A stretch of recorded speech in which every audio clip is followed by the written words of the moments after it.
ഇപ്പം മഹാരാഷ്ട്രയിലെ പ്രശ്നങ്ങളൊക്കെ തീർന്നു, ഇലക്ഷൻ്റെ കാര്യങ്ങളൊക്കെ അവസാനിച്ചു, മുഖ്യമന്ത്രി ഇപ്പം തീരുമാനിക്കുന്നതൊക്കെ വന്നു. പക്ഷേ അതിൻ്റെ ഇടയ്ക്ക് എന്തെങ്കിലും കള്ളക്കളികൾ, അതിൻ്റെ ഇടയ്ക്ക് കൂടെ ഒരു ബാക്കിൽ കൂടെ ചില പരിപാടികൾ ഒക്കെ ആരോപണമുണ്ടല്ലോ. ആരോപണമല്ല, വസ്തുതയാണ്. കാരണം ഒരു ഭരണ പ്രതിസന്ധി ഉണ്ടാവുന്നു. പുതിയ സർക്കാർ വരാൻ പോവുകയാണ്.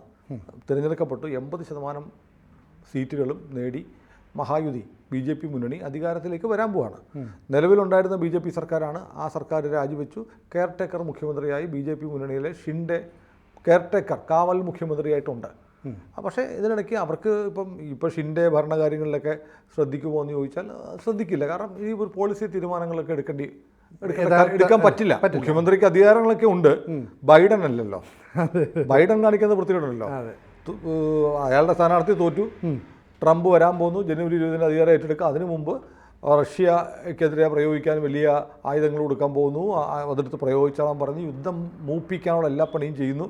ട്രംപ് യുദ്ധം തീർക്കണം എന്ന് പറഞ്ഞിരിക്കുന്ന ആളാണെന്ന് അറിയുമ്പോഴാണ് നയപരമായ കാര്യങ്ങൾ എടുക്കാൻ പാടില്ലാത്ത ഒരാൾ എല്ലാ ധാർമ്മിക രാഷ്ട്രീയ മൂല്യങ്ങളെയും കാറ്റിൽ പറത്തി എങ്ങനെയാണ് ബൈഡൻ അമേരിക്കയിൽ ചെയ്യുന്നത് നമ്മൾ കാണുന്നുണ്ട്. അങ്ങനെയൊന്നും ചെയ്യാൻ നമ്മുടെ കേരളത്തിൽ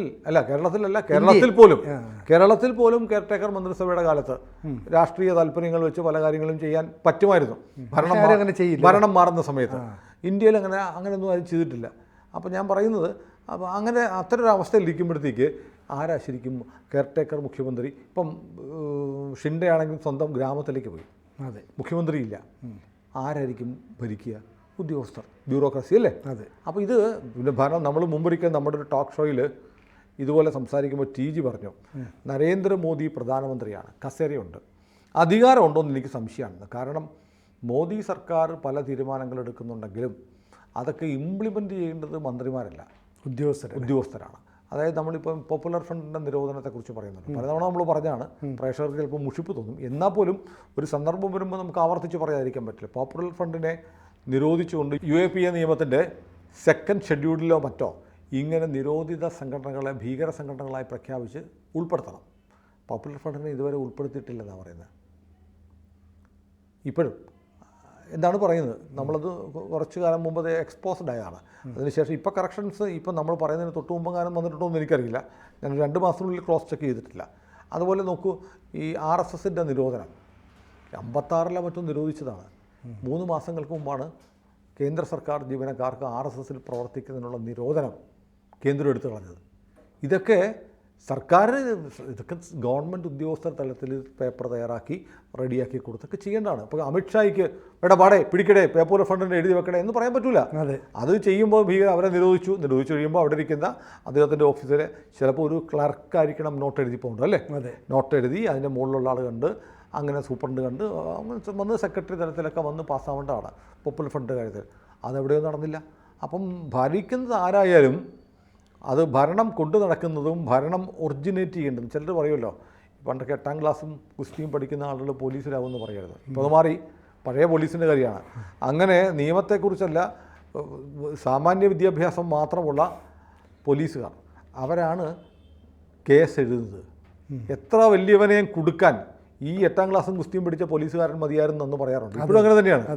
അത് ഏതെല്ലാം വകുപ്പൊക്കെ ഇട്ട് മുറുക്കി എവിടെ പൂട്ടണം എവിടെ കൊടുക്കണം എന്നൊക്കെ കൃത്യമായിട്ട് എഴുതും. അതുപോലെ തന്നെ എവിടെ അവനെ ഊരി വിടണം എന്നതിൻ്റെ വകുപ്പുകൾ എഴുതി വിടാൻ ഈ കുറ്റം കേസ് എഴുതി തയ്യാറാക്കുന്ന ഒരു പോലീസുകാരന് പറ്റും. അത് ബേസിക് അടിസ്ഥാനപരമായി അവിടെ നിന്നാണ്, ഏറ്റവും താഴെത്തട്ടിൽ നിന്നാണ് ഇത് ഒറിജിനേറ്റ് ചെയ്ത് ഡെവലപ്പ് ചെയ്ത് ഒരു ഡിസിഷൻ മേക്കറുടെ ടേബിളിലെത്തുന്നത്. പലപ്പോഴും അതുണ്ടാവത്തില്ല. അത് ചിലപ്പോൾ ഒറിജിനേറ്റ് ചെയ്യും, പക്ഷേ എവിടെയെങ്കിലും വെച്ച് ഡീറെയിൽ ചെയ്ത് പോവും, അത് ഒതുക്കപ്പെടും, മറന്നു പോവും, അതിൻ്റെ മുകളിൽ വേറെ ഫയലുകൾ വരും, അട്ടിമറിക്കപ്പെടും. പലപ്പോഴും മനഃപൂർവ്വം അല്ലാതെയൊക്കെ സംഭവിക്കാം.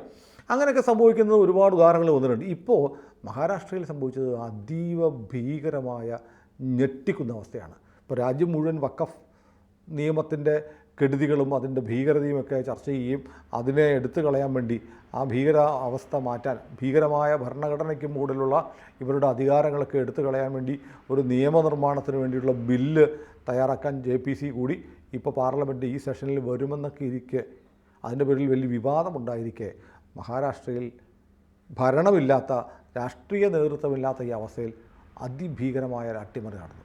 അതായത് മഹാരാഷ്ട്ര വഖഫ് ബോർഡിന് മിനിഞ്ഞാന്ന് 10 കോടി രൂപ അനുവദിച്ചു.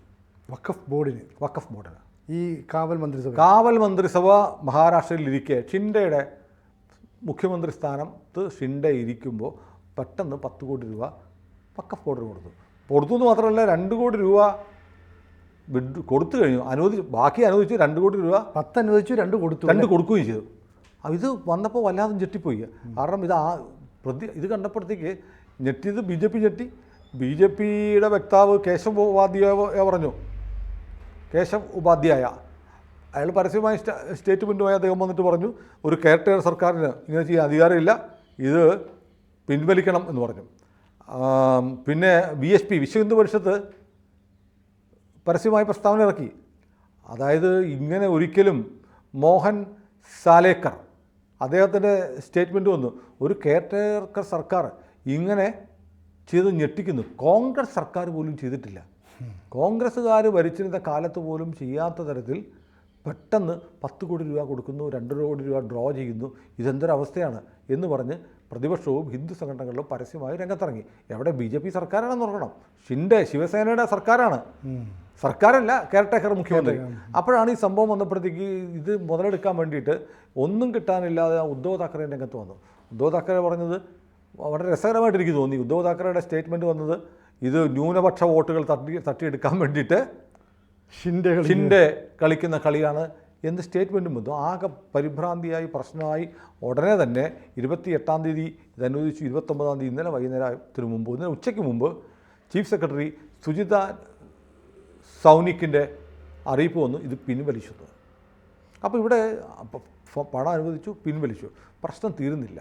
പ്രശ്നം തീരാത്തത് എങ്ങനെ ഒരു സർക്കാർ കെയർടേക്കറായിട്ടിരിക്കുമ്പോൾ, നയപരമായ തീരുമാനങ്ങൾ എടുക്കാതിരിക്കുമ്പോൾ, ആരുടെ നിർദ്ദേശപ്രകാരം വഖഫ് ബോർഡിന് 10 കോടി അനുവദിക്കാനുള്ള തീരുമാനമുണ്ടായി. നേരത്തെ പറഞ്ഞൊരു ഫയൽ ഒറിജിനേറ്റ് ചെയ്യണം അല്ലേ? ഒരാൾ എഴുതി അത് പുട്ടപ്പ് ചെയ്ത് അത് അടുത്ത ആൾ ഒപ്പിട്ട് ഒരു ഫയൽ നീങ്ങുന്നതിനൊരു ട്രാക്കുണ്ട്. ആ ട്രാക്കിലൂടെയാണോ ഇത് വന്നത്? എങ്ങനെ ഒരു കെയർടേക്കർ സർക്കാരിൻ്റെ കാലത്ത് ഇങ്ങനെ ചെയ്യാൻ അധികാരമില്ല എന്നിരിക്കെ ആരാണ് ഇങ്ങനെ ചെയ്തത്? വളരെ പ്രസക്തമായ ചോദ്യമാണ്. ഇപ്പോൾ ഫട്നാവിസിൻ്റെ ഒരു സ്റ്റേറ്റ്മെൻറ്റ് ഞാൻ വായിച്ചു, പുതിയ സർക്കാർ അധികാരം ഏറ്റെടുക്കട്ടെ, ഇത് ഗൗരവപൂർവ്വം അന്വേഷിക്കുമെന്ന് പറഞ്ഞിട്ടുണ്ട്. ഏതായാലും നമ്മൾ നോക്കുന്നു, ഇപ്പം സർക്കാർ കാവൽ മുഖ്യമന്ത്രിയാണ് ഒന്നും ചെയ്യാണ്ടിരിക്കുന്നത്. അപ്പോൾ ഉദ്യോഗസ്ഥ തലത്തിൽ വഖഫിന് പോലെ ഇസ്ലാമിക താല്പര്യങ്ങൾ സംരക്ഷിക്കാൻ ഉദ്ദേശിക്കുന്ന ചില ആളുകൾ നോക്കിയിരിപ്പുണ്ട്. എപ്പോഴാണോ ഇതിന് പറ്റിയ സന്ദർഭം അപ്പോൾ അവരിത് ചെയ്യും. അപ്പോൾ നോക്കുക, ഇപ്പോഴത്തെ അവസ്ഥ എന്ന് വെച്ചാൽ സർക്കാരില്ല, കാവൽ മുഖ്യമന്ത്രിയേ ഉള്ളൂ. അപ്പോൾ അതിനിടയ്ക്ക് ആരോ കളിച്ച് ഒരു ഫയൽ നീക്കിപ്പോയി. ആരും അറിഞ്ഞില്ലായിരുന്നെങ്കിൽ ഇതങ്ങ് ആർഷോ പരീക്ഷ പാസ്സായ പോലെയാണ് അല്ലേ? ആരും അറിഞ്ഞില്ലായിരുന്നെങ്കിൽ എഴുതാത്ത പരീക്ഷ പാസ്സാകും എന്ന് പറയുന്ന പോലെ ആരും അറിഞ്ഞില്ലായിരുന്നെങ്കിൽ 10 കോടി രൂപ വഖഫിന് പോകുമായിരുന്നു. 2 കോടി ട്രാൻസ്ഫർ ചെയ്ത് കഴിഞ്ഞു. അപ്പോൾ നമ്മുടെ നാട്ടിൽ BJP ശിവസേനയും ചേർന്ന് ഭരിക്കുന്ന മഹാരാഷ്ട്രയിൽ പോലും ഇതാണ് സംഭവിക്കുന്നതെങ്കിൽ, സർക്കാരിൻ്റെ യന്ത്രങ്ങളിൽ, സർക്കാർ ഭരണകൂടത്തിൽ കയറിയിരിക്കുന്ന ഈ ഒരു മതശക്തികൾ, മത താല്പര്യമുള്ള ആളുകൾ എന്താണ് ചെയ്തുകൂടാത്തത്? നമ്മൾ കേരളത്തിൽ കണ്ടിട്ടില്ലേ, ഈ ആഭ്യന്തര വകുപ്പിൻ്റെ പോലീസിൻ്റെ നിർണായകമായ രേഖകൾ ചോർത്തി കൊടുക്കുന്നു, പച്ച വെളിച്ചം എന്നൊക്കെ പറഞ്ഞിട്ട്.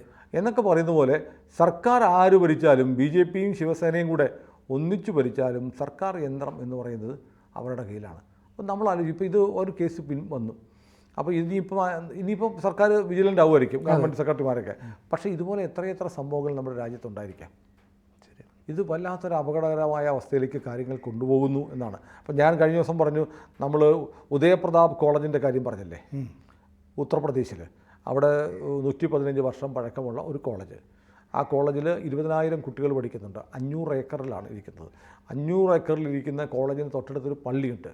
അതുകൊണ്ട് പള്ളി പറയുന്നു, ഈ കോളേജ് ഞങ്ങളുടെയാണെന്നും പറഞ്ഞ് നോട്ടീസ് കൊടുക്കുന്നു. 500 ഏക്കർ പ്രോപ്പർട്ടി, 20,000 കുട്ടികൾ പഠിക്കുന്ന വലിയ കെട്ടിട സമുച്ചയങ്ങളുള്ള കോളേജ് ഞങ്ങൾക്ക് വേണമെന്ന് പറയുന്നു. എവിടെയാണ്? UPയിലാണ്, ഉത്തർപ്രദേശിൽ. യോഗി ആദിത്യനാഥ് ഭരിക്കുന്ന ഉത്തർപ്രദേശിൽ. അവിടെ യോഗിയുടെ സർക്കാരുള്ളതുകൊണ്ട് ഒന്നും സംഭവിക്കുന്നില്ല, അതിനെ ചെറുക്കും. പക്ഷേ മറ്റ് സ്ഥലങ്ങളിലാണെങ്കിലോ? അപ്പോൾ ഇങ്ങനെ ഈ സർക്കാർ സംവിധാനത്തിലൊക്കെ ഇരിക്കുന്ന ആളുകൾക്ക് ഒരു പഴുത് കിട്ടിയാൽ, ജാഗ്രത കുറഞ്ഞാൽ, അത് BJPയുടെ സർക്കാരാണെങ്കിൽ തന്നെയും, ഒരു ഹിന്ദുത്വ രാഷ്ട്രീയത്തിൽ വിശ്വസിക്കുന്ന സർക്കാർ ഇരുന്നാൽ പോലും അതിൻ്റെ പിൻവാതിലിലൂടെ ചില മതത്തിൻ്റെ താല്പര്യങ്ങൾ ഏതു തരത്തിലും സർക്കാരിൻ്റെ തീരുമാനമില്ലാതെ കോടികൾ അനുവദിച്ചു കൊടുക്കാൻ തീരുമാനിക്കുന്ന നടപടിയെടുക്കുന്ന ഉദ്യോഗസ്ഥരുണ്ട്. എത്ര വേഗത്തിലാണ് തീരുമാനം വരുന്നു, 2 കോടി രൂപ അക്കൗണ്ടിലേക്ക് പോയി കഴിയുന്നത്. അതെ, ട്രഷറിയിൽ നിന്ന് പോയി കഴിഞ്ഞു. അപ്പോൾ ഇനി ആ പണം തിരിച്ചു പിടിക്കുക എന്നൊക്കെ ഇത്ര ശ്രമകരമാണ്. ഇപ്പോൾ അതിനും പറയുമായിരിക്കും, ഇപ്പോൾ വൺസ് വക്കഫിന് കിട്ടിയാൽ ആൾവേസ് വക്കഫിന് കിട്ടിയ പോലെയാണെന്നൊക്കെ പറയുമായിരിക്കും. ഏതായാലും നമ്മൾ മഹാരാഷ്ട്രയിലെ ഈ സംഭവം ഈ ഹിന്ദു ആഭിമുഖ്യമുള്ള സർക്കാർ വന്നാൽ എല്ലാം ശരിയായി എന്ന് കരുതുന്നവർക്കുള്ള ഒരു മുന്നറിയിപ്പാണ്. സർക്കാരൊക്കെ വരും, പക്ഷേ ഉദ്യോഗസ്ഥർ അവരാണ് തീരുമാനിക്കുന്നത്. അവരുടെ കയ്യിലാണ് അധികാരം. അവർ ഇത്തരം താല്പര്യമുള്ളവരാണെങ്കിൽ നിങ്ങളുടെ ഏത് സർക്കാർ വന്നാലും കാര്യമില്ല എന്നതിൻ്റെ ഒരു സൂചനയാണ്. ഏതായാലും മഹാരാഷ്ട്രയിലെ ഈ സംഭവം വല്ലാത്ത വലിയ ഞെട്ടലുണ്ടാക്കിയിട്ടുണ്ട്. അത് പരിഹരിക്കുമെന്ന് പറഞ്ഞിട്ടുണ്ട്, അന്വേഷിക്കുമായിരിക്കും, അതിന് നടപടി ഉണ്ടാകുമായിരിക്കും. മറ്റ് സർക്കാരുകളും ശ്രദ്ധിക്കേണ്ടതാണ്. പക്ഷേ ശ്രദ്ധിക്കണമെന്ന് പറഞ്ഞാൽ നമ്മളറിയില്ലല്ലോ. ഇപ്പോൾ കേരളത്തിൽ ഇതുപോലെ കൊടുത്തിട്ടുണ്ടെങ്കിൽ നമ്മളങ്ങനെ അറിയും. അതെ, പുറത്ത് പറയുമ്പോൾ മാത്രമേ ആളുകൾ അറിയുന്നുള്ളൂ. വലിയ അപകടകരമായ ഒരു കാര്യമാണ് മഹാരാഷ്ട്രയിൽ നടന്നത്. കൂടുതൽ വാർത്തകളും വിശേഷങ്ങളും നിങ്ങളിലേക്ക് എത്താൻ ABC മലയാളം സബ്സ്ക്രൈബ് ചെയ്യുക, ബെൽ ബട്ടണും അമർത്തുക.